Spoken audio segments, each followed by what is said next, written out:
Gold, trusted gold buyers. మీరు తాకట్టు పెట్టిన బంగారాన్ని విడిపించి ఈ రోజు ఉన్న మార్కెట్ ధరకు కొనబడను.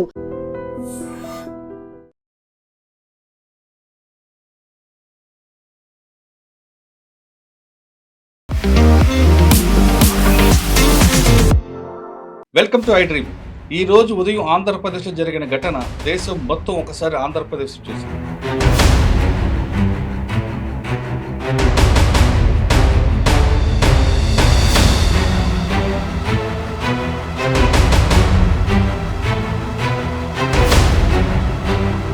మీకున్న సమాచారం ప్రకారం ఏం జరిగింది? ఈ న్యూస్ నేషనల్ లెవెల్లో వైరల్ అయింది. పోలీస్ స్టేట్మెంట్ ప్రకారం వీళ్ళు ఛత్తీస్గఢ్ నుంచి ప్రెజర్ పెట్టినప్పుడు ఆంధ్రప్రదేశ్ వైపు పారిపోయారు. అట్లా మా మీద కేసులు తీసుకుని చాలా ఉన్నాయండి సార్. ఆయన దాదాపు 150 మందిని చంపిన హిస్టరీ ఉంది. ఆయన మీద 6 రాష్ట్రాల పోలీసుల యొక్క వాచింగ్ ఉంది. 6 కోట్ల పైగా రివార్డు ఉంది. ఆలోచించండి, ఒక్క కేసులోనే 50 లక్షల రివార్డు ఉన్నారు.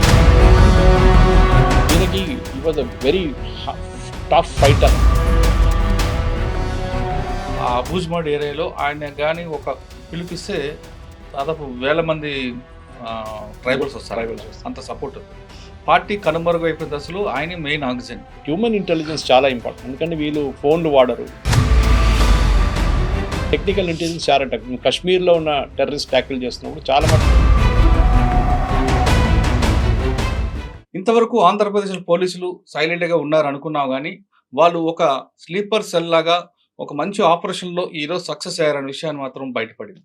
అంటే ఆంధ్రప్రదేశ్ పోలీసుల దగ్గర ఉన్న నెట్వర్క్ ఎలా ఉంది అనే విషయాన్ని ఈరోజు జరిగిన రంపచోడవరం ఘటన ప్రూవ్ చేస్తుంది.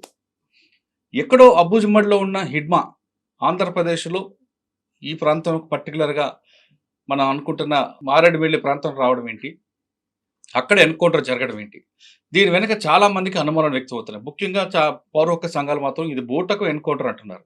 ఎక్కడి నుంచో తీసుకొచ్చి ఇక్కడ కొట్టారని వార్త వస్తుంటే, ఎక్కడో తీసుకొచ్చిన హిడ్మాలో మాత్రం హిడ్మాకి సంబంధించి ఆంధ్రప్రదేశ్లో ఎలాంటి కేసులు లేవు. ఆయన కేవలం ఛత్తీస్గఢ్, అబూజ్మడ్, మహారాష్ట్ర, గచ్చిరోలి ఈ ప్రాంతంలోనే ఆయన యాక్టివిటీస్ ఉన్నదని ఇక్కడ వరకు లేవు. అయితే మరి హిడ్మా ఆ ప్రాంతంలో ఈ ప్రాంతంకి ఎందుకు వచ్చాడు? ఇక్కడ ఏమైనా షెల్టర్ తీసుకొని ఇక్కడ ఏమైనా యాక్టివిటీ చేయడానికి వచ్చాడా, లేదు ఇక్కడ ఎవరైనా ఆఫీసర్లకు సరెండర్ అవ్వాలని వచ్చాడా, షెల్టర్ ముసుగులో మరో విధ్వంసం చేయడానికి, పార్టీని బలోపేతం చేయడానికి ఇక్కడ వచ్చాడా, అనేక అనుమానాలు కనిపిస్తున్నాయి. మరోవైపు ఇటీవల గాజల రవి కూడా అదే ప్రాంతంలో ఎన్కౌంటర్ కావడంతో అది ఆ ప్రాంతం కూడా ఇటు ఛత్తీస్గఢ్కి అటు మహారాష్ట్ర గచ్చిరోలికి దగ్గర బార్డర్ ఉంది కాబట్టి ఆ ప్రాంతం నుంచి వచ్చి బలోపేతం చేయడానికి వచ్చారా, ఇన్ని ప్రశ్నల అనుమానాల నేపథ్యంలో ఏం జరిగి ఉండొచ్చు అనే విషయాన్ని మనతో మాట్లాడడానికి ప్రముఖ విశ్లేషకులు సురేష్ కొచ్చెడ్డి గారు రెండింటికి చాలా క్లారిటీగా తెలుసుకున్నాం. సార్ నమస్తే అండి. నమస్తే. ఈరోజు మంగళవారం ఉదయం 6 గంటలకి రంపచోడవరంలో ఒక టైగర్ పార్క్లో తుపాకులు చప్పుడు, అందులో 6 మావోయిస్టులు చనిపోయినట్లుగా వార్త. 6 ఫస్ట్ ఎవరు 6 అని గుర్తించేలోగా ఇది హిడ్మా అని పోలీసులు ప్రెస్ నోట్ రావడం, దాని తగ్గట్టు ఆంధ్రప్రదేశ్లో మేము ఖచ్చితంగా వాళ్ళ మీద వాచ్ ఉంది కాబట్టి మేము ఎన్కౌంటర్ జరిగింది, మా మధ్య ఎక్స్చేంజ్ ఆఫ్ ఫైర్ జరిగిందంటూ డీజీపీ గారి పేరు మీద ఒక లెటర్ కూడా వచ్చింది. వెంటనే హిడ్మా ఫోటో కూడా వచ్చింది. మిగతా 5 ఎవరు అని చర్చించేలోగా కాసేపట్లో హిడ్మా భార్య అని, హిడ్మా సెక్యూరిటీ వాళ్ళని వచ్చాయి. ఈ పార్ట్ 6 నుంచి 8 గంటల 9 గంటల వరకు జరుగుతున్న నేపథ్యంలోనే విజయవాడలో మరో వార్త కలకలం రేపింది. విజయవాడ కానూరు సమీపంలో ఒక ఇంట్లో మావోయిస్టులు తలదాచుకున్నారని, విజయవాడతో పాటు ఏలూరు, కాకినాడ వాళ్ళు తలదాచుకున్నారని ఆ ప్రాంతంలో మాకు ఇన్ఫర్మేషన్ వచ్చింది కాబట్టి మేము రైడ్లు చేసాం. విజయవాడలో 25 మంది, ఏలూరు దగ్గర ఒక 10 మంది, కాకినాడలో మరికొంతమంది దొరికారంటూ మరొక వార్త వచ్చింది. దానికి దీనికి లింక్ ఉందా, లేదు ఈ విధంగానే స్క్రీన్ ప్లే లేరా అన్నది ఒక వార్త పక్కన పెడితే, హిడ్మా అనే వ్యక్తి సెంట్రల్ కమిటీ మెంబరు. ఆయన చుట్టూ దాదాపు 3 లేయర్స్ సెక్యూరిటీ ఉంటుంది. AK-47లతో ఉంటారు వాళ్ళు. అటువంటి వ్యక్తి 6తోనే ఎలా వచ్చాడు బయటికి? ఇక్కడ దొరికిన వాళ్ళందరూ కూడా Hidma gang, Hidma security guard అంటే పోలీసులు చెప్తున్నారు. అంటే మెయిన్ వ్యక్తిని సెంట్రల్ కమిటీ మెంబర్ని పక్కన పెట్టి ముందు వీళ్ళు ఎందుకు వస్తారు? ఇన్ని చాలా అనుమానాలు కనిపిస్తున్నాయి. మీకున్న సమాచారం ప్రకారం ఏం జరుగుతుండొచ్చు? ఈ న్యూస్ మురళి గారు మీరు ఒకటి చూసుంటారు, నేషనల్ లెవెల్లో వైరల్ అయింది ఫస్ట్. లోకల్ లెవెల్లో వైరల్ అయ్యాను. మహేష్ కుమార్ లాడా గారు ప్రెస్ కాన్ఫరెన్స్ అడ్రస్ చేసే ముందే నేషనల్ లెవెల్లో చాలా మటుకు ఇది సెన్సేషన్ క్రియేట్ చేసాం. అన్ని మీరు ఏ ఛానల్ అయినా చూడండి, అందరు కవర్ చేశారు. హిడ్మా అంటే టాప్ మోస్ట్ లీడర్ కదా, అది కూడా సీనియారిటీ చూస్తే junior leader in terms of hierarchy కాదు, ఏజ్ వైస్ అన్నమాట. ఇంకోటి ఏంటంటే నెక్స్ట్ మనం కూడా మాట్లాడాం దీనికన్నా ముందు, after all these people surrender అయిన తర్వాత చాలామంది ఎన్కౌంటర్ చేసిన తర్వాత సీసీలు ఎంతమంది మిగిలి ఉన్నారో 12 ఉంటారో, ముందు 42 ఉంది అంటున్నారు, దాన్ని 12 అయింది అంటున్నారు. 12 కూడా ఉందో లేదో తెలియదు. ఇజ్రాయెల్ లాగా ఇదనమాట. ఇజ్రాయెల్ చూస్తూనే ఉంటారు, హెజ్బుల్లా లీడర్ ఎవరైనా అనౌన్స్ చేయగానే వాడిని వెళ్ళి కొట్టేస్తారు. అదే హమాస్ వైపు కూడా అంతే, హమాస్ లీడర్ నెక్స్ట్ కమాండ్ ఇయడం కానీ వాడిని కొట్టేస్తారు మళ్ళీ. ఇది కూడా ఇట్లనే జరుగుతుందని డౌట్ ఉంది. మీరు అడిగిన ఒక ప్రశ్నకి చాలా మటుకు ఒక లాజికల్ రీజనింగ్ ఉంది దానికి. నెక్స్ట్ థ్రెట్ ఎస్పెషలీ సీసీ మెంబర్స్ని మీకు చెప్పినట్లు ఒక 3 లేయర్ సెక్యూరిటీ ఉంటుంది. అవుటర్ లేయర్ అయితే వాళ్ళు బేసిక్ గన్స్ ఉంటుంది, ఇన్నర్ లేయర్లో వాళ్ళు కొంచెం సాఫిస్టికేటెడ్ గన్స్ మీకు చెప్పిన AK-47 ఉండొచ్చు, 50 ఇది కూడా 30 కిలోమీటర్స్ ఉంటాయండి, ఒక్కొక్క లేయర్కి 10 కిలోమీటర్స్ గ్యాప్ ఉంటుంది. అట్లా దొరికారు. ఇప్పుడు పోలీస్ స్టేట్మెంట్ ప్రకారం వీళ్ళు ఛత్తీస్గఢ్ నుంచి ప్రెజర్ పెట్టినప్పుడు ఆంధ్రప్రదేశ్ వైపు పారిపోయారు. నా పారిపోతున్నప్పుడు ఆయన ఎందుకు పారిపోతాడు ఆంధ్రప్రదేశ్ వైపు? ఛత్తీస్గఢ్ ఇంకా లోపలికి వెళ్ళిపోతారు కదా, ఇంకా ఆంధ్రప్రదేశ్ వైపు రారు అని తెలిసి ఇక్కడ ఏముంటుంది, ఏం జరుగుతుందని వాళ్ళకి చాలా క్లియర్గా తెలుసు. ఇంకోటి అది కాదు, వాళ్ళు తెలంగాణ వైపు వెళ్ళడానికి ట్రై చేస్తున్నారు. తెలంగాణ చాలా దూరం అక్కడి నుంచి. తెలంగాణ వైపు రావడం అంటే అట్లీస్ట్ మీరు 300 కిలోమీటర్ 200-300 కిలోమీటర్ ట్రావెల్ చేయాల్సింది. అడవి అంతా తెలంగాణకి దీనికి ఒక 50 కిలోమీటర్ డిస్టెన్స్ అండి. ఇప్పుడు ఆయన ఉన్న అబుజ్మండ్ నేషనల్ పార్క్ దగ్గర నుండి ఇప్పుడు మన మారేడుమిల్లి రావడానికి 320 కిలోమీటర్లు కనిపిస్తుంది. అది తెలంగాణకి రావాలంటే కర్రిగొట్టలు, భద్రాచలం, వెంకటాపురం, చెర్ల ఇటువైపు రావాలంటే మరొక 50 కిలోమీటర్ ఎక్కువ. అంటే అక్కడ నుండి ఇటు రావడానికి కర్రిగొట్టల వైపు అంటే తెలంగాణ పోలీసులు ఫేస్ చేస్తున్నారు కాబట్టి, ఎదురొస్తున్నారు కాబట్టి ఇక్కడ గతంలో ఈ ప్రాంతం అంతా కూడా బాగా పట్టున్న ఏరియా, ప్లస్ కొంత లోకల్గా వాళ్ళకి సింపజర్ ఎక్కువ ఉన్నారు. అక్కడ మెయిన్ ఇండి స్టేట్ కమిటీ మెంబరు అక్కడ సురేష్ అని ఒక ఆయన ఉంటారండి, అలియాస్ ఆయన పేరు వేరే ఉంది, చెప్తా మీకు. ఆయన యాక్టివిటీ ఎక్కువ ఉంది, ఒక 20 అంటే కలిమెల బలిమెల ఆ ప్రాంతం అంతా కూడా ఆయన ఎక్కువగా చూపిస్తున్నాడు కాబట్టి ఆయన సపోర్ట్ ఇస్తాడనే ఉద్దేశం ద్వారా వచ్చేనే ఉండవచ్చు. లేదు ఇక్కడ షెల్టర్ తీసుకొని ఆంధ్రప్రదేశ్లో ఎలాగ మూవ్మెంట్ పూర్తిగా డ్రాప్ అయింది కాబట్టి ఆంధ్రప్రదేశ్లో మూవ్మెంట్ మరొకసారి బలోపేతం చేయడానికి ఏమైనా యాక్టివేట్ చేయడానికి రా ఉండొచ్చు. ఈ రెండింటిలో ఏదైనా కావచ్చు. కానీ మీరు అన్నట్లుగా అక్కడ నుండి ఇక్కడికి వచ్చి ఇక్కడ యాక్టివేట్ చేయడానిక, లేదు మరొక చేయడానిక, ఇన్ని కిలోమీటర్లు ప్రయాణం చేయడానికి వెనక కారణం ఏమి ఉండొచ్చు? సీసీ మెంబర్లు ఎంత ప్రయాణం చేయరు, మీకున్న ఎక్స్పీరియన్స్ మీకు తెలుసు, మీకు దానికి చాలా క్లియర్. వాళ్ళు ఎంత రిస్క్ తీసుకోరు. యూజువలీ సీసీ మెంబర్స్ ఇంత డిస్టెన్స్ ట్రావెల్ చేయరు, రిస్క్ కూడా తీసుకోరు ఈ ప్రెషర్ ఉన్నప్పుడు. ఎస్పెషలీ ఈయన మీద నెక్స్ట్ లెవెల్ లీడర్షిప్ పీసీ, ఇప్పుడు అందరు సీనియర్ లీడర్స్ అందరు పోయారని చెప్పి ఇంకా నెక్స్ట్ హెడ్ ఎవరు ఉంటారో అని చెప్పి డౌట్ మనం కూడా మాట్లాడుకున్నాం. హిద్మానే ఉండొచ్చు. ఎందుకంటే ఒకటి తెలంగాణ తెలుగు స్పీకింగ్ ఆంధ్ర తెలంగాణ లీడర్స్ కాకుండా నెక్స్ట్ రైట్ గ్రూప్లో ఒక బస్తర్ ఏరియా నుంచి ఒక చాలా పేద కుటుంబం నుంచి వచ్చిన ఒక మనిషి ఈయన. సో హిద్మాని సెంట్రల్ లీడర్షిప్ తీసుకొచ్చే దాంట్లో ఇంటర్నల్ పాలిటిక్స్ కూడా ఏమైనా జరిగిందా అని నాకు ఒక అనుమానం ఉంది. Was this a tip of? ఎందుకంటే అక్కడ ఇంటర్నల్, ఇప్పుడు మన వేణుగోపాల్ సరెండర్ దగ్గర చూసాం మనం చాలా మటుకు వాళ్ళ నడిమిట్లోనే వాళ్ళ దాంట్లోనే పాలిటిక్స్ చాలా నడుస్తుంది. You are privy to lot of information. మీరు ఆఫ్ ద రికార్డ్ చెప్పొచ్చు, ఆన్ ద రికార్డ్ మీరు చెప్పరు, కానీ వాళ్ళ నడిమిట్లో చాలా పాలిటిక్స్ నడుస్తాయి. క్లాస్ ఎనిమీ కానివ్వండి, అప్పుడున్న ఒరిజినల్ మొదలైన కొండపల్లి సీతారాం ఆ టైం నుంచి మొదలైన నక్సల్ మూవ్మెంట్ ఫిలాసఫీ కూడా పోయింది మొత్తం. మైన్ కాంట్రాక్టర్ దగ్గర 2%, 3% కమిషన్ తీసుకొని వాళ్ళ ప్రాజెక్ట్ నుంచి వచ్చే డబ్బులు తీసుకొని వాడుకుంటున్నారని చెప్పి వచ్చింది. ఇదే టైంలో నాకెక్కడ డౌట్ వస్తుందంటే ఇది ఆంధ్ర వైపు రావడం ఏంటనేది నాకు ఇప్పుడు కూడా నాకు అసలు I cannot fathom the reason. ఇది ఎన్కౌంటర్ అంటే మన అందరికి తెలిసిందే, దట్ సింపుల్ స్టోరీ. పోలీసు వాళ్ళు నక్సలైట్ చేతులు దొరికితే వాళ్ళు చంపేస్తారు, నక్సలైట్స్ పోలీసు వాళ్ళ చేతులు దొరికితే వీళ్ళు చంపేస్తారు. చాలా క్లియర్ అనమాట. అంటే ఈ నక్సలైట్స్ని తీసుకెళ్ళి హిద్మాని తీసుకెళ్ళి మీరు కోర్టులో ప్రెజెంట్ చేసి ఎవిడెన్స్ ఇవ్వడం అనేది ఇంపాసిబుల్ ఉంటుంది, జరగదు కూడా.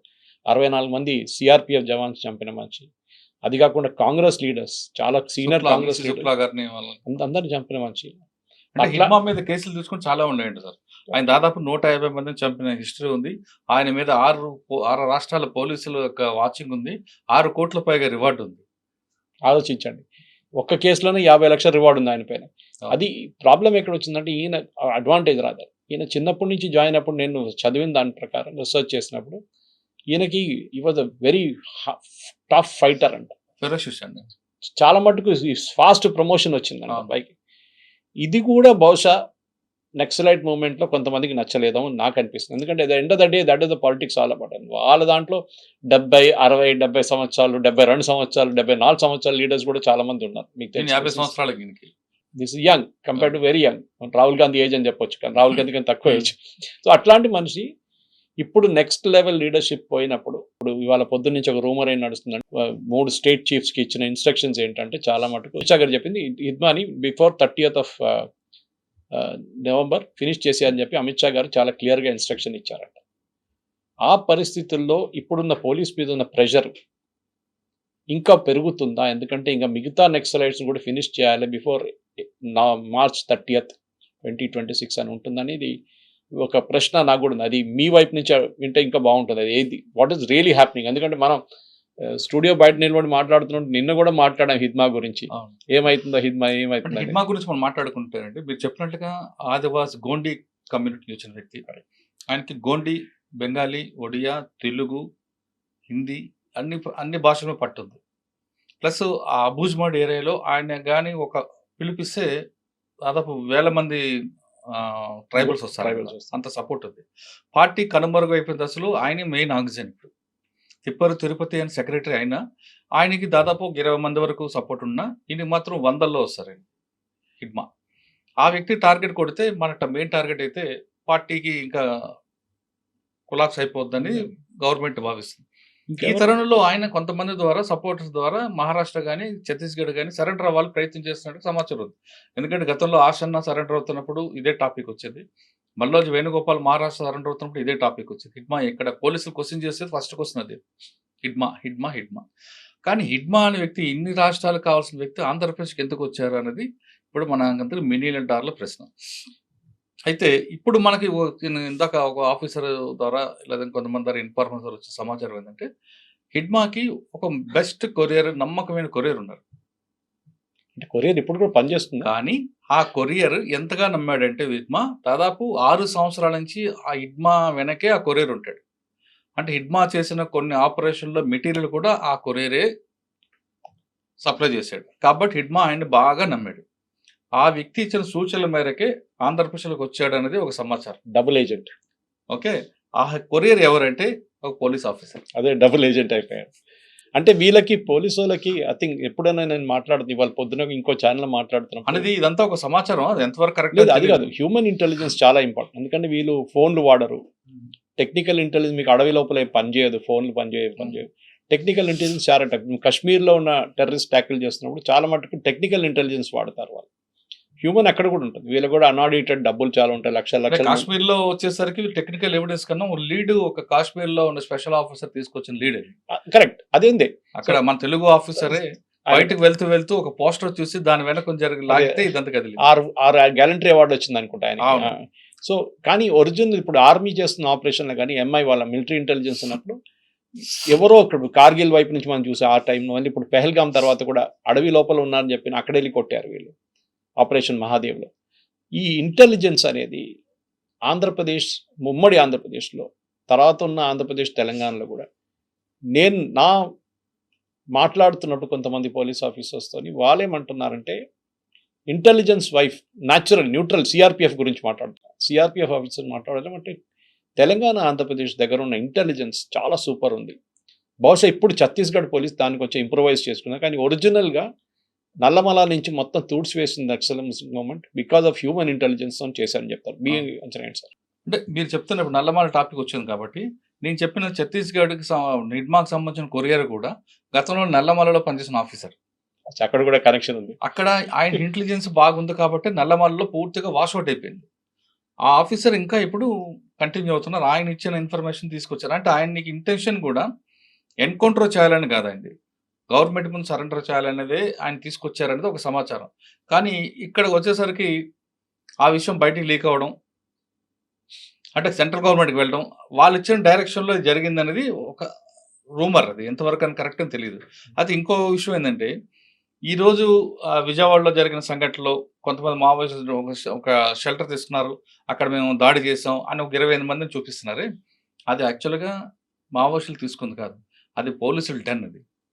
ఓకే అనేది ఒక ఇన్ఫర్మేషన్. ఈయన పోలీసులు దాన్ని ఆ బిల్డింగ్ పెట్టుకొని ఎవరినైనా ఇంట్రాగేషన్ చేయాలంటే ఆ బిల్డింగ్ లో చేస్తుంటారని, వీళ్ళని కూడా తీసుకొచ్చి అక్కడ పెట్టారని. కానీ ఇన్ని అరెస్ట్ చేయడం, సరెండర్ చేయడం కాకుండా ఆయన్ని ఎలిమినేట్ చేయాలనే ఒక బలమైన శక్తి, బలమైన వ్యక్తి ఆదేశాలు ఇవ్వడంతో నిన్న రాత్రి నుంచి వీళ్ళందరినీ తీసుకొని వెళ్ళి 6గురిని మెయిన్ క్యారెక్టర్ అంటే హిడ్మా వైఫ్, హిడ్మాకున్న మెయిన్ సెక్యూరిటీ, మెయిన్ పర్సన్స్ అంటే స్టేట్ కమిటీ మెంబర్స్ని తీసుకెళ్లి ఎలిమినేట్ చేశారని అదొక వార్త నడుస్తుంది. అది ఎంతవరకు కరెక్టే తెలియదు. కానీ ఐజీ గారు, ఏడీజీ గారు చెప్పేది ఏంటంటే వాళ్ళు అట్నుంచి వస్తున్నారు, ఎప్పటి నుంచో మాకు వాచ్ ఉంది, మేము వల్లూరుపల్లి నారాయణరావు కోసం ఇస్తుంటే వీళ్ళు వచ్చారు, వీళ్ళు మాకు ట్రేస్ అయ్యారు, ఎక్స్చేంజ్ ఆఫ్ ఫైర్ జరిగింది కాబట్టి అందులో చనిపోయారు అని వాళ్ళు చెప్తున్నారు. కానీ ఇంటర్నల్గా వేరే సోర్స్లో మాత్రం ఇది జరిగింది, ఆయన తీసుకొచ్చి ఏపీ గవర్నమెంట్లో సరెండర్ చూపిస్తాం అనుకున్నాం, కానీ ఒక బలమైన శక్తి మాకు ఆదేశం ఇవ్వడంతో ఇలా చేయాల్సి వచ్చిందని చెప్తున్నారు. అది ఇందులో మనం నమ్మాల్సింది ఏడీజీ గారి మాటలు నమ్మాలి, వెనక నుంచి మాటలు నమ్మలేము. కానీ ఇది కూడా ఒక లైన్ చూపిస్తుంది నిజమా కావచ్చు అని. Lot of things are said unsaid in politics and in war అంటారు సార్. అది కాకుండా ఇప్పుడు హిడ్మా స్టోరీ పక్కన పెడితే ఇంకా ఎవరు నెక్స్ట్? ఎందుకంటే ఇప్పుడు అదే నేను ఇజ్రాయెల్ పాలసీ చెప్పాను చూడండి, నెక్స్ట్ లీడర్షిప్ లెవెల్లో ఎవరు ఉన్నారు? ఇంకా ఇప్పుడు ప్రస్తుతం అయితే ఏపీలో తీసుకుంటే ఇందాక చెప్పినట్లు నారాయణరావు అలియాస్ సురేష్ గారు, ఆ తర్వాత టెక్ క్రాంతి అని కూడా ఇద్దరు కూడా యాక్సెస్ ఉన్నారు, బాగానే అగ్రెసివ్గా ఉంటారు. వాళ్ళు కలిమల బలిమల ఆ ప్రాంతం తిరుగుతున్నారు. ఇక్కడ తెలంగాణ వైపు తీసుకుంటే బడే చొక్కారావు, ఆ తర్వాత కొయ్యూడు సాంబర్ శివుడు, ఆ శివుడు కదా ఇంకో సాంబడు, తర్వాత ఆజాద్, బడే చొక్కారు, తర్వాత దామోదర్, వీళ్ళు ఒక మూమెంట్ ఉంది. ఇంకా లోపల తీసుకుంటే మల్లా రాజిరెడ్డి గారు, ఆయన తెలంగాణ వ్యక్తి. అదే విధంగా తిరుపతి వ్యక్తులు కూడా వచ్చారంటున్నారు, అది కాదు నమ్మను. తిరుపతి సంబంధించి సెక్యూరిటీ కూడా విజయవాడ వచ్చారంటున్నారు. వాళ్ళు ఎప్పుడు అలా రారు, వాళ్ళు ఏమైనా స్పెషల్ పార్టీ కాదు, ఇక్కడికి వచ్చే ముందు చెక్ చేయడానికి. వాళ్ళకున్న టార్గెట్ ఎవరో వాళ్ళ చుట్టే తిరుగుతారు తప్ప వాళ్ళు ముందుకు రారు. ఆయన ఒకరు ఉన్నారు, ఆయనతో పాటు మల్లా రాజారెడ్డి గారు ఉన్నారు. తర్వాత మెయిన్ ముప్పాల లక్ష్మణరావు అలియాస్ గణపతి ఎక్కడున్నారు? ఆయన నేపాల్ బార్డర్లు ఉన్నారు. అది మన ప్రచండ ప్రధానమంత్రిగా ఉన్నప్పుడు. అంటే వీళ్ళందరూ మన దగ్గర నుంచి వెళ్ళిన తెలుగు పీపుల్ అందరూ లీడర్స్ కూడా హెల్త్ ఇష్యూస్ ఉన్నాయండి. మెయిన్ అది వీళ్ళు బయటికి రావడానికి కూడా. రామకృష్ణ గారు ఎక్కడున్నారు? రామకృష్ణ చనిపోయారు కదా, ఆయన ఫినిష్డ్, చనిపోయారు. ఆయన అక్కడే జగదల్పూర్ ఇళ్ళలో చనిపోయారు. వీళ్ళందరికీ మోకాళ్ళ నొప్పులు, కిడ్నీలో స్టోన్స్, కళ్ళు కనబడకపోవడం, ఇటువంటి వ్యాధులతో ఉన్నారు. ఇటీవల ఒక ఇంటర్వ్యూ చేసాం ఒక అబ్బాయికి, కుర్రాడే 50 సంవత్సరాలు ఉంటాయి, ఆయనకి కన్ను కనపడు. చిన్నప్పుడు 10 సంవత్సరాల లోపలికి వెళ్ళిపోయాడు ఆయన. చందర్ అని ముగ్గురిచెల రాజు, ఆయన కన్ను కనపడదు. వాళ్ళ వైఫ్ అందులో పెళ్లి చేసుకున్నాడు. ఆమె జంతన్ సర్కార్కి మెయిన్ లీడర్, ఆవిడ పాపం లివర్ ప్రాబ్లం. వీళ్ళ డాక్టర్ని కూడా ట్రేస్ చేసుకుంటారు పోలీసులు, ఎవరు ట్రీట్ చేస్తున్నారు వీళ్ళు అంటే. వాళ్ళకు మెయిన్ స్పెషలిస్ట్ దగ్గర రాలేరు, ఎవరు ఆర్ఎంపీ డాక్టర్కి వెళ్తారు. వాళ్ళు ఏదో మందులు ఇస్తారు, ఆ మందులు తీసుకుంటారు, దానివల్ల ఎక్కువ సైడ్ ఎఫెక్ట్స్ అవుతాయి తప్ప వీళ్ళు పర్మనెంట్ సొల్యూషన్ దొరకదు. ఎందుకంటే మైదాన ప్రాంతంలో రావాలి, డాక్టర్ దగ్గరికి వెళ్ళాలి, పోలీసులు నిఘా ఉంటుంది. అందుకు ఆ సరౌండింగ్లో ఎవరు ఉన్నారు, ఆర్ఎంపీ డాక్టర్ దగ్గరికి వెళ్తారు, లేదా ఎవరి ద్వారా మెసేజ్ తెప్పించుకుంటారు. కానీ డాక్టర్ అనే వ్యక్తి చూడాలి, చూసిన తర్వాత ట్రీట్మెంట్ ఇస్తేనే దానికి ఒక సొల్యూషన్ ఉంటుంది. దండకారణ్య బెల్ట్ లో ఇప్పుడు ఎక్కడ మిగిలింది? Bihar is out. బీహార్లో కూడా మొన్న గతంలో 6-8 సీట్లు గెలిచారు సిపిఐ. ఈసారి అది కూడా లేదు. ఇంకా జార్ఖండ్లో ఉన్న గ్యాంగ్ కూడా, మావోయిస్ట్ పార్టీస్ కూడా వాళ్ళు ఎక్స్టార్షన్ గ్యాంగ్ గా మారిపోయారు కాబట్టి ఆ కోల్ మాఫియాలో పడ్డారు. వాళ్ళు ఎవరినైనా ఎలిమినేట్ చేయడం దాంట్లో ఉన్నారు కాబట్టి అక్కడ కూడా రూల్ట్ అయిపోయింది. ఎక్కువ ఉన్నది ఛత్తీస్గఢ్, కొంచెం బార్డర్ మహారాష్ట్ర, గచ్చిరోలి. మహారాష్ట్ర పోలీసులు ఎన్కౌంటర్ ఎక్కువగా ప్రయారిటీ ఇవ్వట్లేదు. వాళ్ళు ఖచ్చితంగా సరెండర్, వాళ్ళకి కావాల్సిన. మహారాష్ట్రలో గచ్చిరోలిలో గొప్పతనం ఉందండి, సరెండర్ అయిన వాళ్ళందరూ కూడా కాలనీ కట్టించారు. నేను చూసా గచ్చిరోలిలో 150 ఇల్లు, ఒక మంది ఇందిరమ్మ ఇల్లు లాగా ఉంటాయి, ఇండిపెండెంట్ హౌస్లు. వాళ్ళందరికీ జాబ్లు ఇచ్చారు, ఇల్లు ఇచ్చారు. అంటే మిగతా వాళ్ళు కూడా ఒక సరెండర్ కాలనీ దాని పేరు పెట్టారు. ఇక్కడ మన దగ్గర లేదు, కానీ గచ్చిరోలిలో ఉంది. అదేవిధంగా మీకు ఛత్తీస్గఢ్ తీసుకోండి, జగదల్పూర్, బస్తర్, కాంకేర్, ఈ ప్రాంతంలో కూడా ఎన్కౌంటర్లకు ప్రయారిటీ ఇవ్వట్లేదు, వాళ్ళు కూడా సరెండర్ చూపిస్తున్నారు. ఒకప్పుడు 2016లో ఛత్తీస్గఢ్లో ఎన్కౌంటర్లే ప్రయారిటీ ఉండేది, కానీ ఇప్పుడు తగ్గిపోయి సరెండర్కి ఎక్కువ ఇస్తున్నాం. మన ఆసన తీసుకోవచ్చు. అంటే ఆ ప్రాంతంలో కూడా ఛత్తీస్గఢ్, కాంకేర్, తర్వాత ఇంకొన్ని 2-3 జిల్లా, గజియాబాద్, గరియాబాద్, పక్కన ఒడిశాకు సంబంధించిన నవపడ అనే విలేజ్ ఉంటుంది. ఈ ప్రాంతంలో ఉన్న ఆఫీసర్లు అందరూ కూడా యంగ్ ఐపీఎస్ ఉన్నారు, అందరూ కూడా తెలుగు వాళ్ళే. వాళ్ళు ఏం చేస్తున్నారంటే సరెండర్ ఎన్ని రకాలు చేయాలో, మీకు ఇన్ఫర్మేట్ అంటే చాలు వెచ్చలు డబ్బులు ఇస్తున్నారు. వాళ్ళకున్న టెక్నాలజీ వేరేగా ఉంది. దాంతో ఇప్పుడు మీకు గతంలో నవపడ తీసుకోండి, అక్కడ రాఘవేందర్ అనే ఒక ఐపీఎస్ ఆఫీసర్ ఉంటుంది, తెలుగు ఆయన, ఎక్సలెంట్ వర్క్ చేశాడు ఆయన. తర్వాత పక్కనే కాంకేర్ ఉంటుంది, కాంకేర్లో ఒక ఆఫీసర్ ఉన్నారు, తెలుగు ఆఫీసరే, అని పేరు మర్చిపోతున్నా, ఆయన కూడా ఎక్సలెంట్ వర్క్. ఇంకా కాంకేర్కి జగదల్పూర్కి మధ్యలో ఒక ఆఫీసర్ ఉంటారు, ఆయన అక్షయ్ అని ఒక ఆయన ఉండేవారు, ఇప్పుడు డీసీపీ రాయ్పూర్. ఆయన ఎక్స్ట్రానిటీ వర్క్ చేశాడు. అన్నిటికన్నా ఇంపార్టెంట్, ఇప్పుడు మొన్న రాషన్న దొరికిపోయిన టాస్క్లో ఒక స్మృతి రాజనాల అని వరంగల్ కుర్రాడు ఉంటాడు, ఐపీఎస్ ఆఫీసర్, జగదల్పూర్కి టాస్క్. ఆయన ఇచ్చిన దీంతోనే 200 మంది విత్ వెపన్స్ వచ్చారు. అంత మోటివేట్ చేసి అంతా చేశాడు ఆయన ఎన్కౌంటర్లు ప్రోత్సహించాడు ఆయన. అంటే వీళ్ళందరూ ఆఫీసర్లు ఏమవుతున్నారంటే వాళ్ళు మన మనుషులే. అంటే ఇక్కడ 2 కోణాలు కనిపిస్తుంటాయండి. హ్యూమన్ యాంగిల్ అది అంటే నక్సల్స్ మూవ్మెంట్ అనేది లా అండ్ ఆర్డర్ ఇష్యూవా, సోషియో ఎకనామిక్ ప్రాబ్లమా అనేది చర్చ వచ్చింది వాళ్ళలో. వీళ్ళు సోషియో ఎకనామిక్ ప్రాబ్లమ్ అని గుర్తించారు, లా అండ్ ఆర్డర్ ఇష్యూ కాదని. ఇది ఫెయిల్ అవుతేనే, ఇది ఓవర్కమ్ అయితేనే లా అండ్ ఆర్డర్ అవుతుంది. కాబట్టి అసలు ముందు రూట్స్లోనే మనం కట్ చేద్దాం అనుకుంటే వీళ్ళు ఏం చేస్తున్నారంటే విలేజ్లకు వెళ్ళడం, వాళ్ళతో రెగ్యులర్గా కాంటాక్ట్ అవ్వడం, వాళ్ళతో మాట్లాడడం, యూత్ అందరికి జాబ్లు ఇప్పించడం, అడవే కాదల ప్రపంచం అనే వాళ్ళ సిటీలు తీసుకురావడం, బాంబే, జగదల్పూర్, ఇవి తీసుకెళ్ళి వాళ్ళకి కూర్చోపెట్టి 2 రోజులు చూపించడం, ఇది ప్రపంచం అని ఇలాగ మోటివేట్ చేసిన వల్ల యూత్ కూడా అటు వెళ్ళడం మానేసింది. బాగా తగ్గిపోయారు. కొంతమంది ఉన్నారు కానీ వాటిని కూడా కంట్రోల్ చేస్తున్నారు. ఈ విధంగా చేపట్టి వాళ్ళలో కూడా ఆసన లాంటి వాళ్ళు కానీ, మల్లోజు వేణుగోపాల్ గారు కానీ వీళ్ళందరూ రాక స్టార్ట్ చేశారు. దీనికి అక్కడ ఛత్తీస్గఢ్ గవర్నమెంట్ అవ్వచ్చు, మహారాష్ట్ర గవర్నమెంట్ అవ్వచ్చు, సెంట్రల్ గవర్నమెంట్ అవ్వచ్చు, అంటే 3 రకాల వేస్ తీసుకున్నారండి. 3 నెంబర్ 1 మీరు ట్రాఫిక్లో ఉంటాయి EEE అని, ఎడ్యుకేషన్, ఎన్ఫోర్స్మెంట్, లాస్ట్లో ఇంజనీరింగ్. ఓకే, లాస్ట్లో ఎన్ఫోర్స్మెంట్ ఉంటుంది. అలా ఇక్కడ కూడా ఏం చేస్తున్నారు వీళ్ళు, ముందు వాళ్ళందరూ తీయడం, కలవడం, ఇంటరాక్ట్ అవ్వడం. నెంబర్ 2 వాళ్ళకి ఉద్యోగాలు ఇవ్వడం, ఆ డెవలప్మెంట్ చూపించడం. నెంబర్ 3 అప్పుడు ఎన్కౌంటర్కి వెళ్తున్నారు. ఈ 3 స్టేట్లు. మల్లోజి వేణుగోపాల్ గారిని బ్రాండ్ అంబాసిడర్ చేశారు. ఎవరు బ్రాండ్ అంబాసిడర్ అదొక చర్చ వస్తారు. ఇదే మల్లోజు వేణుగోపాల్ గారు ఇప్పుడు ఆ పనిచేస్తున్న ఛత్తీస్గఢ్ ఏరియాల గతంలో జల్ జంగల్ జమీన్ అదే క్యాంపెయిన్ ఉండేవాళ్ళు. వాళ్ళ క్యాంపెయిన్ దానికోసం మహారాష్ట్రలో లాయిడ్ కంపెనీ ఉంటుంది, మైనింగ్ కంపెనీ, వాళ్ళదే బ్రాండ్ అంబాసిడర్ అనమాట. దానికి వాళ్ళు ఇచ్చారు. ఆ కంపెనీ మీద యాంటీగా పనిచేశాడు ఈయన. ఇప్పుడు వాళ్ళు ఏం చేశారంటే మా బ్రాండ్ అంబాసిడర్ అని అంటున్నారు, ఆఫర్ ఇచ్చారంటే ఆయన యాక్సెప్ట్ చేస్తాడా లేదా అనేది ఆయన ఇష్టం అనుకోండి. కానీ మావోయిస్ట్ పార్టీ మాత్రం ఖచ్చితంగా ఒకవేళ నేను యాక్సెప్ట్ చేస్తే వాళ్ళు చాలా గుర్రుగా ఉంటారు. ఇది ఒక పార్టీ నడుస్తుంది. ఇంకా ఛత్తీస్గఢ్లో ఒక పార్టీ నడుస్తుంది. మొత్తం మీద తీసుకుంటే అయితే రావాలి, వచ్చిన వాళ్ళు మా దగ్గర ఉండాలి, లేదా ఎన్కౌంటర్ అవుతారు అన్న మెసేజ్ పంపించారు. అది ఎంతవరకు అవుతుంది అనేది చెప్పాలి. తెలంగాణలో గ్రే హౌండ్స్ చాలా టార్గెట్ ప్రాక్టీస్ ఏమి దొరకట్లేదు అనుకుంటాను. తెలంగాణ గ్రే హౌండ్స్ అని కానివ్వండి, ఆంధ్రప్రదేశ్ గ్రే హౌండ్స్ అని కానివ్వండి, వాళ్ళు రెగ్యులర్ గా ప్రాక్టీస్ ఉంటుందండి. అంటే నేనేం చెప్పాను, ఆంధ్రాకి ఇప్పుడు ఈ ఎన్కౌంటర్ జరిగింది కొంచెమైనా ఉంది, తెలంగాణలో అంత యాక్టివిటీ ఎక్కువ. ఆంధ్రప్రదేశ్ లో చేసింది గ్రే హౌండ్స్ అని ఎవరు చెప్పారు?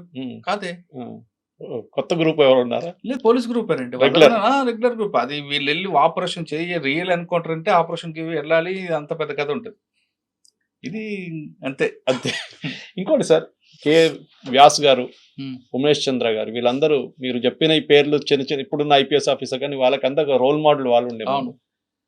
ఆ లెవెల్ నుంచి నెక్సలిజం ఇక్కడ దాకా వచ్చిందంటే ఈ young group of committed police officer, ఒక టైంలో విజయ్ కుమార్ అనుకుంటా మన వీరప్పన్ హంట్ చేసిన ఆయన ఉండే, ఇట్లాంటి డెడికేటెడ్ పోలీస్ ఆఫీసర్ శ్రీనగర్ లో మన తెలుగు ఆయన ఒక ఆయన, ఇట్లాంటి యంగ్ పోలీస్ ఆఫీసర్స్ ని ఐడెంటిఫై చేసి పోస్ట్ చేయడంలోనే క్రూషియల్ ఉంటుందా ఈ నక్సల్ మూవ్మెంట్ ట్యాకిల్? ఎందుకంటే మీరు సోషల్ దాని గురించి మాట్లాడారు. సో సుక్మాకి ఒక బస్సు రావడమో, లేకుంటే యూనో ఒక స్కూల్ కట్టడమో. ఎందుకంటే ఇప్పుడు మీరు పువర్తి, ఆ ఊర్లో బస్సు వచ్చింది, అదే అంటారు, ఆ ఊర్లో టీవీ లాంచ్ చేశారు, ఆ ఊర్లో 70 సంవత్సరాల తర్వాత స్వాతంత్రం వచ్చింది ఎప్పుడో. అదే ఊర్లో ఛత్తీస్గఢ్ హోమ్ మినిస్టర్ గారు వెళ్ళి వాళ్ళ అమ్మగారితో మాట్లాడారు, ఆమెతో రిక్వెస్ట్ పంపించారు. అయినా వాళ్ళు ఏంటంటే ఒక సిద్ధాంతం నమ్మారండి. ఆ సిద్ధాంతం నమ్మి వాళ్ళు బయటకు రాలేరు. ఎందుకంటే దాదాపు 20-30 సంవత్సరాల ఆ సిద్ధాంతం కోసం వాళ్ళు పోరాటం చేశారు. ఇది సిద్ధాంతం అనేది దీర్ఘకాల యుద్ధం. ఇది కరెక్ట్. ఈ దీర్ఘకాల యుద్ధంలో వాళ్ళు ఏం చెప్తారంటే ఫినిక్స్ పక్షి లాంటి మనం అంటారు. ఫినిక్స్ పక్షి ఏ విధంగా ఉంటుంది, ఎప్పటికైనా వస్తుంది అనేది ఆశాభావంతో ఉంటారు. కానీ మారుతున్న పరిస్థితులు ఏంటి, సమాజంలో మారుతున్న మార్పులు ఎలాగొస్తున్నాయి, ప్రజలు ఏం కోరుకుంటున్నారు అనే విషయాన్ని పార్టీ మర్చిపోయేది. కాబట్టి ఈ దెబ్బ మీద దెబ్బ తగులుతుంది. అదే వాళ్ళు కేవలం ఆదివాసీలకు ఏ విధంగా డెవలప్ చేశారో, వాళ్ళు రాజకీయ చైతన్యం కల్పించారో, అదేవిధంగా మిగతా సమాజం చుట్టుపక్కల మైదాన ప్రాంతాల్లో ఉన్న సమస్యల మీద గుర్తించి అక్కడ కూడా వాళ్ళని మోటివేట్ చేయడంలో, అంటే మిగతా మావోయిస్ట్ పార్టీ వస్తే కాదు, వాళ్ళకు ముందు ఫ్రంట్ ఆర్గనైజేషన్ ప్రజా సంఘం అవి విఫలమైనది చాలా క్లారిటీ ఒకటి. విప్లవం ప్రజా సంఘం అని చెప్పగానే నాకు మొన్న గుర్తొచ్చింది. ఒక మాజీ మావోయిస్ట్ కూడా ఇంటర్వ్యూలో ఆయన ఒప్పుకున్నాడు కూడా. ట్రేడ్ యూనియన్ పార్టీకి మెయిన్ లీడర్ పట్టు ట్రేడ్ యూనియన్స్, కార్మికులు వాళ్ళకి. సిటీలో అన్ని ప్రాంతాల్లో కూడా మీకు ఎర్ర జెండా కనిపిస్తుంది, ప్రతి కంపెనీ దగ్గర కూడా. ఓకే, మీకు మావోయిస్ట్ పార్టీ లీడ్ చేస్తున్న ఛత్తీస్గఢ్ కానీ మహారాష్ట్రలో కానీ కంపెనీలో ఒక్కరు ఎర్ర జెండా కనపడదు. దానికి కారణం ఏంటంటే ఫెయిల్ అయ్యాను ఆయన ఒప్పుకున్నాడు. అంటే వాళ్ళు ఇనిషియల్ స్టార్ట్ చేసిన మూమెంట్ నాకు ఇప్పుడు కూడా మురళి గారు ఇప్పుడు గుర్తుంది. మీకు సికాసా తీసుకోండి, సింగరేణి కార్మిక సంస్థ, అది చెప్పడానికి అక్కడి నుంచి వచ్చి సింగరేణి ఇప్పుడు అక్కడి నుంచి వచ్చిందండి పార్టీ. Correct. అది మరి అదే సికాసాలో ఉన్న పనిచేస్తున్న వ్యక్తి పుల్లూరు ప్రసాదర్ గారు ఛత్తీస్గఢ్లో ఉన్నాడు, కర్రెలగుట్ట ఆ ప్రాంతంలో ఉన్నారు ఆయన. మరి ఏది అక్కడ ఉన్న మైనింగ్ కంపెనీ దగ్గర ఒక జెండా ఎందుకు ఎగరదంటే ఆన్సర్ లేదు, ఫెయిల్ అయ్యమంటున్నారు. అందుకే నేను ఉస్మానియాలో చదువుతున్నప్పుడు ఆ టైంలో పీడిఎస్యు, ఆర్ఎస్యు వీళ్ళందరూ ఫ్రంటల్ ఆర్గనైజేషన్స్ ఉండే రిక్రూట్మెంట్ చాలా మాట. రాడికల్స్ లేదు. రాడికల్ ఉస్మానియా యూనివర్సిటీ కానీ కాకతీయ కానీ ఆ టైంలో ఆర్ఈసి వరంగల్ కానీ ఇక్కడ నుంచే ఇంజనీర్స్ యూజువల్లీ వీళ్ళు వాళ్ళ మీద నిఘా ఉంటుంది, ఎప్పుడు వాళ్ళనే రిక్రూట్ చేస్తారు, వాళ్ళనే చేస్తారు. ఇప్పుడు వినబడుతుంది ఏంటంటే మురళి గారు, అండ్ యూ కెన్ కరెక్ట్ మీ, ఈ బాటమ్ ఎండ్ నుంచి రిక్రూట్మెంట్ జరగట్లేదు. అవును, బాటమ్ ఎండ్ నుంచి కొత్త రిక్రూట్స్ వీళ్ళకి దొరకట్లేదు. One of the main reason naxalism fail అవుతుంది ఏంటంటే ఈ యంగ్ క్రాప్ ఇప్పుడు రావట్లేదు. వాళ్ళకి ఉద్యోగం వస్తూనే వాళ్ళు ఐటీ కంపెనీలో పనిచేస్తున్నారు, లేకుంటే ఫార్మాలో పనిచేస్తున్నారు, లేక ఎక్కడైనా పనిచేస్తున్నారు, కానీ దే ఆర్ నాట్ అట్రాక్ట్. అడవికి వెళ్ళి ముందున్న ఆ ప్యాషన్ మీరు చెప్పినట్ల అక్కడ వెళ్ళి ఉండడము, ఆ కష్టం 20, 30, 40 సంవత్సరాలు అడవిలో ఉండంటే ఇట్స్ నాట్ ఎ జోక్. ఆ కష్టం అండ్ టెన్షన్ ఎప్పుడైనా ఎప్పుడు కొడతారో అని తెలియదు, అది ఇంకో టెన్షన్. పోలీసు వాళ్ళు ఇదన్నీ పెట్టుకొని ఇప్పుడు ఈ కొత్త క్రాప్ రాకపోతే అదే కారణం ఉండొచ్చు ఇప్పుడు ఈ నక్సలిజం మొత్తం ఫినిష్ కావడానికి. అంటే మనం ఒకసారి వెనక్కి వెళ్ళాం అనుకోండి, 1969 నక్సల్స్ ఉద్యమం, రైతాంగ పోరాటం వెళ్ళామంటే అప్పుడున్న పరిస్థితులు వేరేగా ఉంటాయి. అప్పుడు పెత్తందారులని, భూస్వామ్య వ్యవస్థలని ఇవన్నీ ఉండేవి కాబట్టి ఆలో కసి వచ్చింది. ఓకే, అప్పుడులో చదువుకున్న మీరు చెప్తున్న కొండపల్లి సీతారామయ్య కావచ్చు, లేదంటే మల్లోజు వేణుగోపాల్ కానీ వాళ్ళ అన్నయ్య మల్లోజు కోటేశ్వరి అందరూ అగ్రవర్ణాలు, Brahmins. Correct, that is surprising actually. Brahmins కుటుంబం. ఇప్పుడు జంపాన్ ఉన్నారు, అన్న రెడ్డి, అక్కడ కులం లేదు, అక్కడ మతం లేదు, సమాజ సేవ అనే స్పృహతోనే వచ్చిన వాళ్ళందరూ.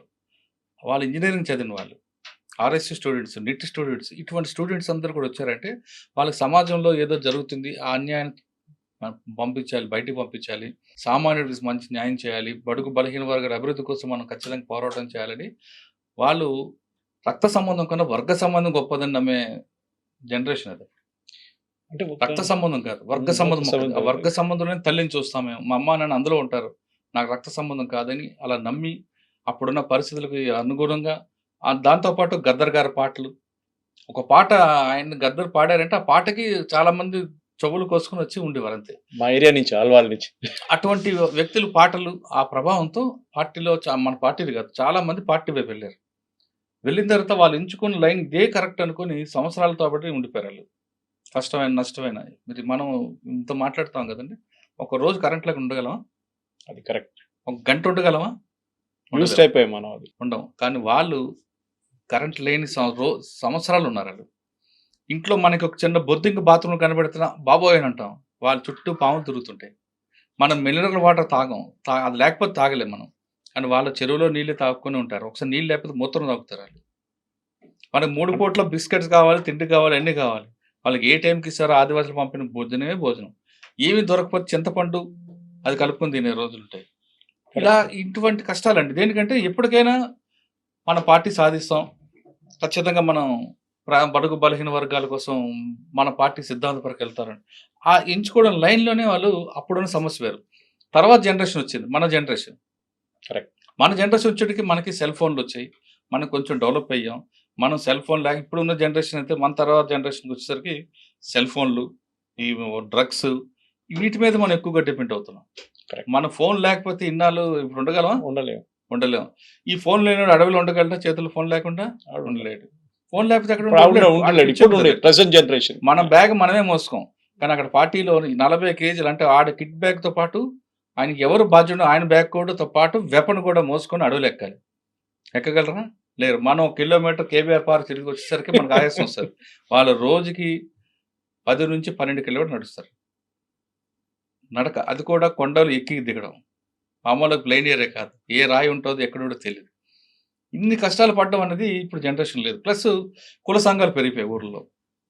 ఇంతకుముందు ఏ సమస్య వస్తే గ్రామం నక్షల దగ్గరకు వెళ్ళాలి, సెటిల్ చేసుకునేవాళ్ళు. Correct. ఇప్పుడు కుల సంఘం, ప్రతి ప్రజా కులానికి ఒక దర్బార్. సంఘం ఉంది, ప్రజా ఆ దర్బార్ సంఘానికి కూడా. అధ్యక్షుడు, ఆ సంఘం అధ్యక్షుడు సమస్య సెటిల్ అయిపోతుంది. ఇంకా దాంతో నక్సల్స్ కి అయిపోయింది. కానీ పార్టీ అక్కడ ఉండిపోయిన వాళ్ళు మాత్రం ఖచ్చితంగా ఏదో రకంగా మాకు రావాలని ఉంటే, ఈ క్రమంలో కొంతమంది ఏదో కేసులు ఉన్న వాళ్ళు వాళ్ళని లాగడం, ఎడ్యుకేషన్ లేని వాళ్ళు. ఇప్పుడు సాధారణంగా ఇప్పుడున్న సెంట్రల్ కమిటీ వాళ్ళు అన్ని భాషలు వచ్చు, కానీ నెక్స్ట్ వచ్చిన కమిటీ వాళ్ళు ఎవరికి సరిగ్గా మాట్లాడడం కాదు, రాయడం కూడా రాదు. వాళ్ళ చేతి కావాల్సిందంటే తుపాకీ ఇచ్చాం, తుపాకీ పట్టుకుంటే అదొక ప్యాషన్ వాళ్ళకి. కాబట్టి ఆ గ్యాప్ను పార్టీ గుర్తించుకోవడం వల్లనే ఈ నష్టం జరిగిందనేది నా అంచనా, అది నా వ్యక్తిగత అభిప్రాయం కూడా. ఈ కాన్వర్జేషన్ మీరంతా డీటెయిల్గా మాట్లాడుతున్నప్పుడు ఒక ఎడ్యుకేషన్ లాగా ఉంటుంది. కానీ as we close the conversation, ఇప్పుడు దీని గురించి నేను వచ్చేది కేరళ నుంచి. చాలా మంది అడుగుతారు నా ద్వారా, సురేష్ గారు first elected communist government in the world కేరళలో, ఈఎంఎస్ నంబూద్రి. నెక్సల్ భారీ మూవ్మెంట్ స్టార్ట్ అయింది వెస్ట్ బెంగాల్ నుంచి. అక్కడ నెక్సలైట్స్ లేరు, ఇక్కడ నెక్సలైట్స్ లేరు. ఎందుకు? ఈజ్ ల్యాండ్ రీఫార్మ్ మూమెంట్ అంటే అప్పుడు భూములు పంచిపెట్టడం పేదోళ్ళకి, అది వర్క్ అయిందా? మళ్ళీ మన వైపు తెలంగాణ, ఆంధ్ర, ఛత్తీస్గఢ్ కానీ, అప్పుడు ఉమ్మడి మధ్యప్రదేశ్ కానీ, మహారాష్ట్ర వైపు ఇది జరగలేదంటారు. మీరు కూడా మాట్లాడారు, అన్నిట్లో చెప్పారు మీరు. ల్యాండ్ రిఫార్మ్స్ చాలా ఇంపార్టెంట్. భూములు పంచిపెడితే ఏదో యూనో ఒక 1/2 ఎకర్లోనో 1 ఎకర్లోనో వాళ్ళు ఏదైనా పని చేసుకుంటారని. ల్యాండ్ రిఫార్మ్స్ అని అనుకుంటారు. ఇదేనా ప్రాబ్లం? అంటే ఒకప్పుడు భూస్వామ్య వ్యవస్థ, దానికి వ్యతిరేకంగా జరిగిన పోరాటాలు, తర్వాత అర్ధ భూస్వామ్య వ్యవస్థ, ఇప్పుడు దానికి వ్యతిరేకంగా కొంత జరిగింది. ఇప్పుడు అర్ధ భూస్వామ్య వ్యవస్థ ఉందండి, ఎవరికి లేదు. మహా ఉంటే 10-20 ఎకరాలు, అంతకు వందల ఎకరాలు లేదు. ఒకటి. రెండోది, మీరు చెప్పిన వెస్ట్ బెంగాల్ కానీ కేరళ కానీ, ఈ 2 గవర్నమెంట్లు తీసుకుంటే అన్ఎంప్లాయ్మెంట్ లేకుండా చేయడం అనేది వాళ్ళు ఫస్ట్ టాప్ ప్రైడ్ పెట్టుకున్నారు. కరెక్ట్. దానికన్నా ముందు చెప్పాలంటే ఎడ్యుకేషన్. మీరు వెస్ట్ బెంగాల్లో కొంత ఏమైనా ఉండొచ్చు, కానీ కేరళ లాంటి స్టేట్లో 100% ఎడ్యుకేషన్ ఉంటుంది. కరెక్ట్. నేను చెప్పక్కర్లేదు, కానీ కేరళలో రిక్షా వాళ్ళు కూడా, కూలీ కూడా ఇంగ్లీష్ పేపర్ చదువుతాడు. మీరు కూలీతో ఆపి మాట్లాడితే ఇజ్రాయెల్ వార్ ఎందుకు జరుగుతుంది, రష్యాలో రేట్ ఎందుకు జరుగుతుంది, మా ఊర్లో జరుగుతుంది, మా ఊర్లో డిస్కషన్ మాట్లాడతారు. ఇవన్నీ మాట్లాడతారు. మా ఊర్లో టీ షాప్ లో జరుగుతుంది. ఇవన్నీ డిస్కస్, వాళ్ళు ప్రపంచంలో ఏం జరుగుతున్న విషయం కూడా మాట్లాడతారు. ఎందుకంటే అంత ఎడ్యుకేటెడ్ అయ్యారు, వాళ్ళకి అంత నాలెడ్జ్ ఉంది. ఆ గవర్నమెంట్ కూడా అలా వాళ్ళకి ప్రయారిటీ ఇచ్చుకొచ్చింది. కాబట్టి ఇంక అక్కడ కమ్యూనిస్ట్ అన్నది కనిపిస్తుంది, ఉంటుంది. నక్సల్స్ మూవ్మెంట్ కనిపిస్తుంది. కేరళలో ఎందుకు ఫెయిల్ అయింది నక్సల్స్? మీకు కోజికడ్ లేదంటే ఆ ప్రాంతంలో వచ్చింది, అంతే. యాంటీ నక్సల్ స్క్వాడ్ పెట్టారు, థండర్ బోల్ట్ పెట్టారు. మళ్ళీ రాజరెడ్డి గారు అక్కడికి వెళ్ళి ఉన్నారు కొంతకాలం, అక్కడ పార్టీని డెవలప్ చేస్తామని. ఎందుకు ఉండలేపాడు? ఆయన బెయిల్ వచ్చింది. బెయిల్ రాగానే ఇక్కడ నుంచి ఛత్తీస్గఢ్ నుంచి మైనింగ్ కంపెనీ వాడు హెలికాప్టర్లు తీసుకుని వచ్చారు ఆయనకి. అది కూడా జరిగింది. అదే మీరు వెస్ట్ బెంగాల్ తీసుకోండి. వెస్ట్ బెంగాల్లో ఎందుకు ఫెయిల్ అయింది అంటే, మిడ్నాపూర్, మల్లోజు, కోటేశ్వర ఉన్నంత వరకే అది ఉంది, కొంతవరకు ఉంది మిడ్నాపూర్, వెస్ట్ మిడ్నాపూర్. తర్వాత ఏమైంది, ఎందుకు ఉంది అంటే, అప్పుడు పార్టీ దానికి మమతా బెనర్జీ వాళ్ళు అందరూ కూడా దానికి సపోర్ట్ చేయడం, దానికి యాంటీకి రావడంతో అక్కడ పార్టీ అయిపోయింది. ఇక్కడేమో కేరళ అయిపోయింది. ఈ విధంగా పార్టీ గవర్నమెంట్ తీసుకున్న నిర్ణయాల వల్లే పార్టీకి నష్టం జరుగుతుంది. ఎక్కడైతే గవర్నమెంట్ మనం ఫెయిల్ అవుతాం, మనం ప్రయారిటీ చూసుకుంటాం, మనకు ఇంపార్టెంట్ ఏ చూసుకుంటాం, అక్కడ నష్టాలు జరుగుతాయి. మీరు కేరళలో ఒక సీఎంను కలవాలంటే ఆటో డ్రైవర్ కూడా వెళ్తాడు, అపాయింట్మెంట్ అవుతుంది. మన దగ్గర కలవనవుతుందా? సీఎం కాదు కదా, ఎమ్మెల్యే దగ్గర కూడా పోలేదు. అది కరెక్ట్. అది చెప్పిన అదొకటే కాదండి, చాలా విషయాలు తీసుకుంటే కేరళ అనేది, ఒక డీజీపీ తీసుకోండి, డీజీపీకి గన్ మ్యాన్ లో 1-2-3 ఉంటారు, అంతే. మన దగ్గర రిటైర్డ్ ఆఫీసర్ కూడా చుట్టూ 12 మంది ఉంటారు. అంటే ఎంత మ్యాన్ పవర్ వేస్ట్ అవుతుంది. ఆయన చూసి ఇంకొకరు, ఆయన చూసి ఇంకొకరు, ఇలా తయారవడంలో ఇవన్నీ కూడా సమాజమే చూపిస్తుంది. దాని ఇంపాక్టే ఇప్పుడు అర్బన్ నక్సల్స్ దాని మీద వస్తుంది. Thank you very much Murali గారు. ఇంకా ఈ డిస్కషన్ ఎప్పుడు ఆగదు, ఎందుకంటే మనం ఈ రోజు మాట్లాడాము, రేపు పొద్దున ఏం జరుగుతుందో తెలియదు, రేపు పొద్దున ఏ ఎన్కౌంటర్ నడుస్తుందో తెలియదు. ఇంకా నాకు తెలిసి అయితే ఎన్కౌంటర్లు ఉండకపోవచ్చు అండి, మ్యాక్సిమం ఉండకపోవచ్చు. ఇంకా అందరినీ సరెండర్ చేసే దీంట్లో ఉంటారు. హిడ్మా అనేది ఏంటంటే మెయిన్ టార్గెట్ ఉంది, 76 మంది పోలీసులు చంపాడు, ఆ కోపం ఉంది కాబట్టి ఉండొచ్చు. కానీ మిగతా అందరి మీద ఇప్పుడు తిరుపతి ఉన్నారు, ఆయన మీద పెద్దగా ఉండవు. మల్లా రాజరెడ్డి గారు ఏజ్డ్ పర్సన్, ముప్పాల గణపతి గారు ఆయన ఏజ్డ్ పర్సన్, ఇంకా బడే చొక్కారావు లేదా ఆజాద్, వీళ్ళు కూడా సరెండర్ అయిపోతారు ములుగు ఎస్పీ గారు అని ఒక ఇన్ఫర్మేషన్ ఉంది. సో మార్చ్ 30 దాకా వెళ్ళదు, దానికన్నా ముందు, మార్చ్ వరకు కాదని ఇంకా బిఫోర్. వాళ్ళ టార్గెట్ కూడా మార్చ్ 26 ఇయర్ 26 అనేది పెట్టుకున్నారు. Thank you very much. Thank you very much. And for more videos, Please subscribe to iDream. Please subscribe to iDream. Please subscribe iDream. And please subscribe to iDream. For more videos, subscribe to iDream. please like, share, and subscribe to the channel. Congratulations, iDream.